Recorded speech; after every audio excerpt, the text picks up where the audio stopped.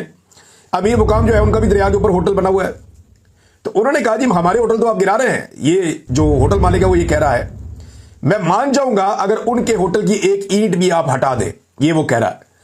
मैं अब स्वात में जो है वो तजावजात के खिलाफ जारी ऑपरेशन में मकामी होटल के मालिक ने हुकूमत को एक बड़ा चैलेंज कर दिया, और ये एक ने नहीं किया, बहुत सारे लोगों ने किया। श्रीदादा साहब लिखते हैं कि होटल मालिकान का कहना है कि क्या इंतजामिया वफाकी वजीर अमीर मुकाम और साबिक गवर्नर गुलाम अली के होटल पर हाथ डाल सकेगी? वो तो बिल्कुल दरिया सवात के ऊपर है, बिल्कुल करीब है।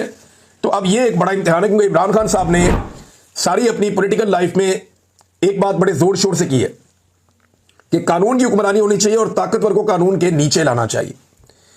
जो छोटे लोग हैं उनके ऊपर कानून जो है वो लागू होता है, और जो बड़े लोग हैं वो कानून से बच जाते हैं। यानी कानून मकड़ी का एक ऐसा जाला है कि उसमें छोटे मोटे जानवर फंस जाते हैं और बड़े जानवरों से फाड़ के बाहर निकल आते हैं। तो इमरान खान साहब ने एक मिशन बनाया था कि ताकतवर को मैंने कानून के नीचे लेकर आना है। अगर तो ये छोटे मोटे होटल मालिकान के और जो लोग कमजोर हैं उनकी बिल्डिंग्स अगर गिराई जा सकती हैं और तजावजात हटाई जा सकती हैं, तो क्या हाजी गुलाम अली साहब और अमीर मुकाम साहब उनके होटलों को भी गिराया जा सकता है, ताकि दरिया सवात को तजावजात से पाक किया जा सके और आइंदा किसी हादसे से बचा जा सके? ये गंडापुर साहब का एक बड़ा इम्तिहान है। देखते हैं कि वो इस इम्तिहान में पास होते हैं या नहीं। लोग दावा करते हैं कि उनकी हुकूमत गिर जाएगी, तो उससे पहले उन्हें कुछ तो ऐसा करके जाना चाहिए कि कल को वो कह सकें कि उन्होंने कोई यादगार काम किए थे। नाज़रीन, ने बिजली की कीमत में 35 रुपए ये कहते जी एक टैक्स आता था, वज़ीर आज़म ने कहा जी हमने खत्म कर दिया, लेकिन दूसरी जगह डकैती मार दी। इन्होंने 35 रुपए का टैक्स जो ये PTV वाला था ये हम खत्म कर रहे हैं। तो अच्छी बात है, पीटीवी को क्यों पाले लोग? पीटीवी को देखते ही नहीं लोग। जिन लोगों के घरों में मीटर लगे हुए हैं, पीटीवी को तो देखते ही कोई नहीं है। शादो नादर कोई शख्स पीटीवी को देखता है, लेकिन पीटीवी को पालने के लिए टैक्स पूरे पाकिस्तान से ये ले रहे हैं और कई दहाइयों से ले रहे हैं। तो वो टैक्स जैसे ही खत्म होता है तो साथ ही जनाब पता चलता है कि जो गैस का मीटर है उसके ऊपर फिक्स्ड चार्जेस लगा दिए गए हैं। ये डिफरेंट खबरें मेरे साथ खुली हुई हैं सामने। जो फिक्स्ड चार्जेस लगाए गए हैं गैस के ऊपर, वो 50% तक उनमें इजाफा कर दिया गया। आप अंदाजा करें, यानी जो 1000 दे रहा था वो 1500 रुपया दे रहा। यहां 35 रुपए कम करके वहां 500 रुपए बढ़ा दिया गया। वहां 50% तक का इजाफा कर दिया गया। यहां पे एक छोटा सा रिलीफ और वहां पे एक बहुत बड़ी डकैती। यह हुकूमत ऐसे वारदातें डालती है, यानी एक जेब आपकी जो है उसको छोड़ती है कि जनाब हम आपकी जेब नहीं काट रहे, और बाकी 4 जेबें आपकी काट लेते हैं। ऐसी तबाही फेरी। इन्होंने पाकिस्तान को तबाह बर्बाद कर दिया और एनर्जी के ऐसे मंसूबे लेकर आए कि 1 यूनिट अगर पाकिस्तानी इस्तेमाल करता है तो पाकिस्तानी 3 यूनिट्स के पैसे देता है। यानी अगर 100 यूनिट इस्तेमाल किए तो आपको 300 यूनिट के पैसे इसलिए देने पड़ेंगे कि इन्होंने घटिया तरीन आईपीपीएस के मुआहदे किए हैं। और करने वाला कौन है? नवाज शरीफ, शहबाज शरीफ। इनके दौर के मंसूबे आज भी पूरे पाकिस्तान के गले पड़े हुए हैं। बिजली बनाने की कैपेसिटी ज्यादा है, इस्तेमाल थोड़ा है। और अगर इस्तेमाल नहीं भी करना फिर भी आपने जिसको इस्तेमाल नहीं करना उसके पैसे आपने देने। ये मुआहदे इन्होंने किए हैं पाकिस्तान के अंदर। नाज़रीन, रुपए की कदर भी बहुत तेजी से गिर रही है। इस हवाले से मेरे पास एक खबर है, अभी आप गूगल करके देख लें। ये कोई ग्लिच भी हो सकता है सिस्टम का, लेकिन जो मैं पढ़ रहा हूं ये बड़ा अजीब है। कुछ लोगों ने इसको ट्वीट भी किया और इसको शेयर किया। गुज़िश्ता चंद दिनों में बहुत तेजी से पाकिस्तान में रुपए की कदर गिरी है। डॉलर की प्राइस जो है वो बहुत ज़्यादा हो गई है। इसी तरह जो पाउंड है उसकी प्राइस बहुत ज़्यादा हो गई है। अगर आप आदादोशुमार देखें तो एकदम से ये पिछले 1 हफ्ते में ट्रेंड आया है और पाकिस्तान के अंदर जो है वो इनकी कदर गिरी है रुपए की। यानी 283.49 रुपीज़ का जो है वो अब एक हो गया है डॉलर। ये बहुत महंगा हो गया है डॉलर। और अगर आप चले जाएं पाउंड पे तो पाउंड की कीमत भी इसी तरह बढ़ गई है, वो लगभग 390 रुपये के करीब पहुंच गया है। तो ये मौजूदा हुकूमत ने पाकिस्तान को तोहफा दिया और कहते हैं मीशत ठीक हो रही है। भाई अगर जिस मुल्क की मीशत ठीक हो रही होती है उसके रुपए की कदर बढ़ रही होती है ना, सिंपल फार्मूला है। हमारे रुपए की कदर बढ़ नहीं रही, उस मुल्क में सरमायाकारी आ रही होती है, यहां पे सरमायाकारी आ नहीं रही। ये बार बार हर चंद दिनों के बाद ये हुकूमत दावा करती है कि सरमायाकारी आ रही है, सरमायाकारी आ रही है। तो पाकिस्तान में पहुंचता क्या है? अलबैक का चिकन पहुंच जाता है या छोटे मोटे 1-2 मनसूबे पहुंच जाते हैं। और पाकिस्तान को मिलता क्या है? कौन सी सरमायाकारी है जो ये लोग पाकिस्तान के अंदर देकर आए हैं? झूठे दावे करते हैं। सहाफी फाद हुसैन साहब जब शहबाज शरीफ साहब के मुशीर थे तो उन्होंने दावा किया था 2022 के सैलाब के बाद के अरबों डॉलर पाकिस्तान में आने वाले हैं। उनमें से भी कुछ खास नहीं मिल सका। बिलावल ने बड़े बड़े दावे किए कि मैंने इतना पैसा प्लज कर दिया। कहां पे वो पैसा? आज तक नहीं आ सका।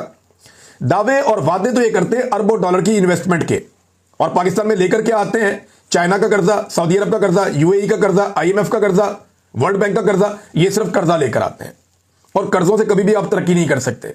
कर्जों से आप गुजारा कर सकते हैं, धक्का लगा सकते हैं, कर्जों से आप तरक्की नहीं कर सकते। ये फॉर्मूला ही गलत है। मुजम्मल असलम साहब ने भी कहा जनाब कि ये एंड में पाकिस्तान को मिलता क्या है? अलबैक का चिकन मिल जाता है और कुछ नहीं निकलता है। सरमायाकारी नहीं आ रही पाकिस्तान में, कर्जे आ रहे हैं पाकिस्तान में और लगातार हम कर्जे ही ले रहे हैं। उसके अलावा हमने कुछ भी हासिल नहीं किया। नाज़रीन, शहबाज शरीफ ने चौधरी निसार अली खान साहब से मुलाकात की और बड़े अच्छे माहौल में इनकी दोबारा मुलाकात हुई है। 1 साल पहले भी एक मुलाकात हुई थी। 8 साल पहले अलहदगी हो गई थी चौधरी निसार अली खान की पार्टी से। और वजह उस वक्त क्या थी मैं आपको याद दिला दूं। निसार अली खान साहब कहते थे शरीफ खानदान अपने बच्चों को लॉन्च करके हमारे साथ ज्यादती कर रहे हैं, हम इनके बच्चों की गुलामी नहीं करेंगे। नवाज शरीफ अपनी बेटी लॉन्च कर रहा है, शहबाज शरीफ अपना बेटा लॉन्च कर रहा है। तो हम लोग है ना सियासतदान, 35-35 साल से यहां जूतियां घिस गई हैं हमारी इन जमातों में। तो इस बात पे इख्तलाफ हुआ था कि इनके बच्चों की चाकरी हमसे नहीं होती। लेकिन अब निसार अली खान साहब मुलाकातें कर रहे हैं। अगर निसार अली खान साहब दोबारा PMLN में शमूलियत इख्तियार करते हैं तो उनको शरीफों की जो आने वाली पीढ़ी है उसके सामने सरेंडर करना होगा और उनके सामने हाथ बांधकर खड़े होना होगा, जैसे वो शरीफ खानदान के साथ खड़े हुए थे। देखते हैं कि वो अपना मौक़िफ़ बदलते हैं या अपने पुराने मौक़िफ़ के ऊपर डटे रहते हैं कि मैं आप लोगों की तो मैंने कर दी, आपके बच्चों की चाकरी मैं नहीं करूंगा। देखना यह है कि निसार अली खान साहब अपने उस मौक़िफ़ पे कायम रह पाते या कायम नहीं रह पाते। नाज़रीन, नेतन्याहू के खिलाफ बहुत बड़ा मुजाहरा हुआ और ये मुजाहरा नेतन्याहू के खिलाफ हुआ तेल अवीव में। इससे पहले कुछ मनाज़िर दिखाए गए थे, सोशल मीडिया पे डाले गए थे कि नेतन्याहू ने सेलिब्रेशन किए हैं, लोगों के अंदर आया। वहाँ पे कुछ इसराइली इकट्ठे थे, उन्होंने बड़ा अप्रिशिएट किया, लेकिन वो तादाद बहुत कम थी, लोगों की महदूद तादाद थी और ऐसा लग रहा था कि वो एक स्टेज किस्म का सारा प्रोग्राम है, पहले से तय किया हुआ है। लेकिन अभी लोग बहुत बड़ी तादाद में निकले तेल अवीव में और वो नेतन्याहू को रिस्पॉन्सिबल समझते हैं अपनी तबाही के लिए और जो कुछ भी हुआ उस सारे के लिए। तो नेतन्याहू के खिलाफ एक बड़ा प्रोटेस्ट हो रहा है, इसके ऊपर जो है वो करप्शन के मुकदमात भी हैं। और अमेरिका के सदर डोनाल्ड ट्रंप ने यह भी कहा है कि हम इसराइल की इमदाद बंद कर देंगे अगर नेतन्याहू को सजा दी गई तो नेतन्याहू को वो कहने की माफ़ी दे दें। अंदाज़ा करें आप कैसी टका के सीधी सीधी सपोर्ट आ रही है अमेरिका से कि भाई ये बंदा हमें पसंद है, इस बंदे के केस माफ़ कर दो, इसकी करप्शन की हुई तो छोड़ दो इसको इसके बावजूद, और अगर आपने इसको ना छोड़ा तो हम आपकी इमदाद बंद कर देंगे। डोनाल्ड ट्रंप बहुत स्ट्रेट अवे आ गए हैं, बड़ी स्ट्रेट उन्होंने बात की है। ईरान ने नाज़रीन एक पंगा डाल दिया और ये बड़ा पंगा है। ईरान ने IAEA को मुआयना कराने से इनकार कर दिया। ये एक एटमी एजेंसी जो ये देखती है कि एटमी तनसीबात के हवाले से ये अपनी रिपोर्ट जमा करवाती है कि कोई मुल्क एटम बम बना रहा है या नहीं बना रहा, तो ये चेक करते रहते हैं, मुआयना करते रहते हैं। ईरान ने पहले मुआयने कराए भी हैं, ईरान बहुत ज़्यादा कोऑपरेट करता था, लेकिन इसराइल और अमेरिका के हमलों के रद्दअमल के तौर पर ईरान के अंदर ये सोच डेवलप हुई और फिर उनकी पार्लियामेंट ने यह फैसला भी कर लिया कि अब हम कोऑपरेट नहीं करेंगे इस मामले में। लिहाजा रद्दअमल के तौर पे उन्होंने कहा जी हम IAEA को मुआयना नहीं करवाएंगे। इस पर अमेरिका ने भी वार्निंग जारी कर दी है और वो ईरान को कह रहे हैं कि आप मुआयना करवाएं, आपको ये करवाना चाहिए। दूसरी तरफ ईरान ने जिन जिन साइट्स के ऊपर अमेरिका ने और इसराइल ने हमला किया था वहां पे दोबारा से तामीर नौ का काम शुरू कर दिया है, जो नुकसान हो गया उसको ठीक कर दिया है। जबकि IAEA के मुताबिक वो ये कह रहे हैं कि ईरान के पास ये सलाहियत अभी भी मौजूद है कि वो चंद महीनों में यूरेनियम को एटमी धमाके के काबिल बना सकता है। यानी यूरेनियम को अफसूदा किया जाता है या उसकी एनरिचमेंट की जाती है, या सादा अल्फाज में कहेंगे यूरेनियम को तगड़ा करते हैं। एक स्पेशल प्रोसीजर है पूरा, एक सेंट्रीफ्यूजेस के जरिए से, और उसके बाद यूरेनियम इस काबिल हो जाती है कि वो एटमी धमाका करने वाला एक मवाद बन जाता है और एटमी धमाका हो सकता है। अब ज्यादा डिटेल में मैं नहीं जाना चाहता, लेकिन ईरान ये महीनों में कर सकता है, ये बात IAEA ने कही है, ये उनका दावा है। बहरहाल फिलहाल तो ईरान मुकर गया, उन्होंने कहा जी कि अब हम किसी किस्म की कोई भी कॉपरेशन इसमें नहीं देने जा रहे। नाज़रीन इस वीलॉग को यहाँ रोक लेते हैं, नेक्स्ट वीलॉग में कुछ और चीज़ें मैं आपके सामने रखूंगा। खैबर पख्तूनख्वा की हुकूमत के हवाले से सबको नज़र रखनी पड़ेगी। अच्छा एक चीज़ नाज़रीन मैं आपको और कहना चाहता हूँ, ये हम एक चेक कर रहे हैं कंटिन्यूसली हमारे चैनल को रोका जा रहा है, ब्लॉक किया जा रहा है पाकिस्तान में, और हम डिफरेंट चीज़ों को चेक कर रहे हैं कि यहाँ पर हम क्या कर सकते हैं कि ये रुकावटें दूर हों। तो वही VPN वाला मामला कि अगर आप VPN इस्तेमाल करेंगे तो आप आराम से हमारी वीडियोस पाकिस्तान में देख सकते हैं। जो वीडियो आप देखें ना, तो आप इसके ऊपर एक लाइक का बटन दबा दिया करें। इससे हम एक और चीज़ की असेसमेंट करेंगे कि चैनल को रोकने के लिए जो वो कर रहे हैं पाकिस्तान की एस्टेब्लिशमेंट, उनको जो कामयाबी मिलती है या जितना वो रोक सकते हैं, क्या ये भी एक वजह हो सकती है। कुछ चीज़ें मुझे आज कुछ टेक्निकल लोगों ने बताया, उन्होंने कहा जी अपने आप जो सुनने वाले हैं आप उन्हें कहते हैं कि वो आपके चैनल को लाइक करें। मैंने कहा जी मैं तो नहीं कहता, नॉर्मली मैं यही कहता हूँ कि अपना ख्याल रखिएगा अपने इस चैनल का भी। कहते नहीं, आप एक मरतबा लोगों से कहें कि जो वीडियो वो देखें लाइक का बटन दबाएं, तो आप लाइक करके देखें, फिर पता चलेगा कि इसके नताइज क्या होते हैं। अब तक के लिए इतना ही, अपना ख्याल रखिए।